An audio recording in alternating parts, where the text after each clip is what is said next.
Evet arkadaşlarım, burası Adana'nın Karataş ilçesindeki Akdeniz plajı. Sağlık sitesi.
Evet sevgili arkadaşlarım, tarihimizi tekrarlayalım. Bugün günlerden çarşamba, 17 Ağustos 2022.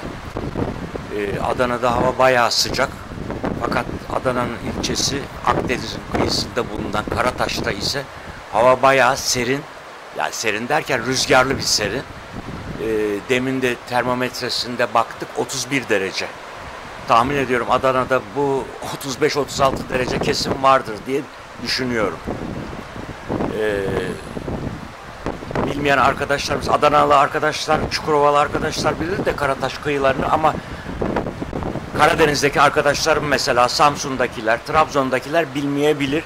Çünkü onlar daha çok genelde Marmaris, Bodrum, Antalya taraflarına gidiyorlar.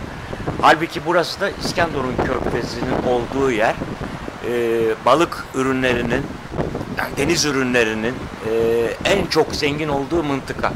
Yani burada Lagos, Kaya Lagos, Kum Lagos'u, efendime söyleyeyim, büyük jumbo karidesler bu mıntıkadan çıkıyor ve çıkan ürünlerin bir kısmı da yurt dışına ihraç ediliyor diye söylendi. Evet, size şöyle bir 360 derece döndüreyim.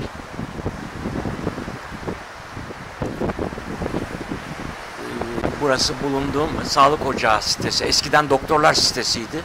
Fakat sonradan sağlık ocağı sitesine çevrilmiş. Şu anda havuz kenarındaki gazinosunda bulunuyorum. Kimsecikler yok şu anda.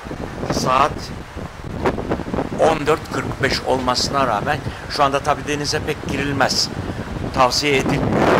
Denize mümkün olduğu kadar girecekseniz bu mıntıkada, Akdeniz mıntıkasında sabah saat 6 ile 11 arasında girin diyorlar. Bir de akşam üzeri dalgalı olmazsa şayet saat 17 ile işte 20-21 arasına kadar girebiliyorsunuz. Çünkü deniz Ege'deki deniz gibi, Marmara'daki deniz gibi serin değil. Daha ılık bir deniz. Bu bilgileri de sizlere verebildiysem ne mutlu bana. Doğru verebildiysem tabii.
Merhaba sevgili arkadaşlarım. Tekrar ediyorum gene tarihi. 17 Ağustos 2022 günlerden çarşamba. Şu anda Adana merkezden aşağı yukarı 50-55 kilometre uzaklıkta Akdeniz kıyısındayız. Burası Karataş, Adana'ya bağlı Karataş ilçesi. Akdeniz kıyısında olan bir ilçemiz.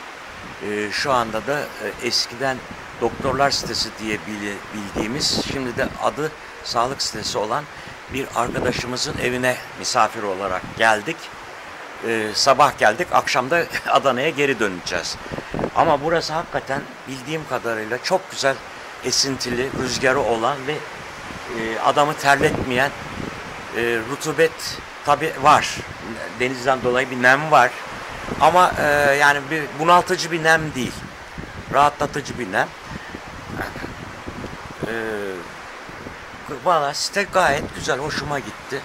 Yani buralardan eskiden Adanalılar kalkar Mersin'e, Silifke'ye, Taşucu'na giderlerken yani 45-50 kilometrelik mesafedeki böyle bir kıyıyı değerlendiremiyorlar. Ben en çok ona üzülüyorum. Ama şu anda gördüğüm kadarıyla gayet güzel siteler yapılmış buraya da. Herhalde zamanında, şu anda tabi bilemiyorum. Şu anda biraz ekonomik kriz olduğu için şu anda gayrimenkul alıp satmak biraz problem. Ama bu ileride hep böyle gidecek diye bir şey yok. İleride durumu iyi olanlar veya yatırım yapmak isteyenler bence şahsen buralardan bir ev alabilirler. En azından bir yazlık mevsimi olarak. Şu anda çünkü her şey maalesef ateş pahası. Yani buraya gelirken bile iki düşünüp bir hareket ediyorsunuz o pozisyonda.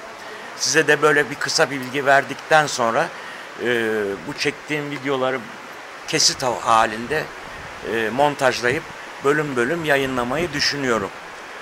İnşallah beğeneceğinizi de umuyorum. Beni izlediğiniz için çok teşekkür ederim. İyi günler diliyorum. Tatil olanlara iyi tatiller, çalışanlara da iyi çalışmalar temennisiyle yayınımı burada sonlandıracağım.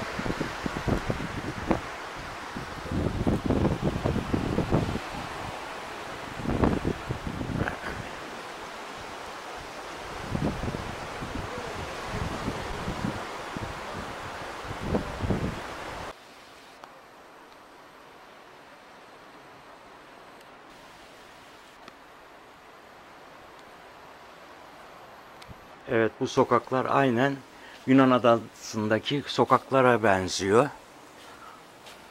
Bunlar da ara sokak ama düz, merdivensiz. Evet, bu sokağın da devamı bu. Ve merdivenli sokaktan eve doğru yol alıyorum.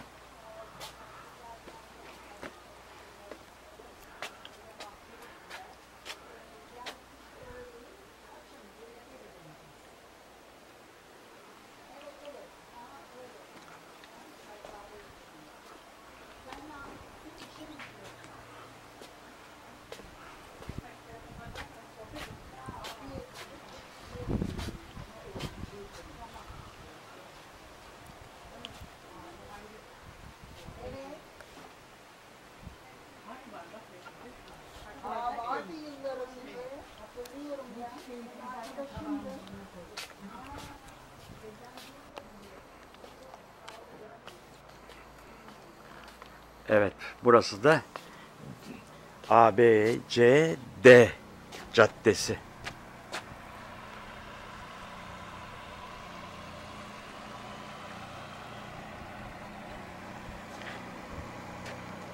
Gene bu sokak devam ediyor. Denize doğru inen, sahile inen sokak. Bundan 3 tane sokak varmış. Yetkili öyle dedi, görevli.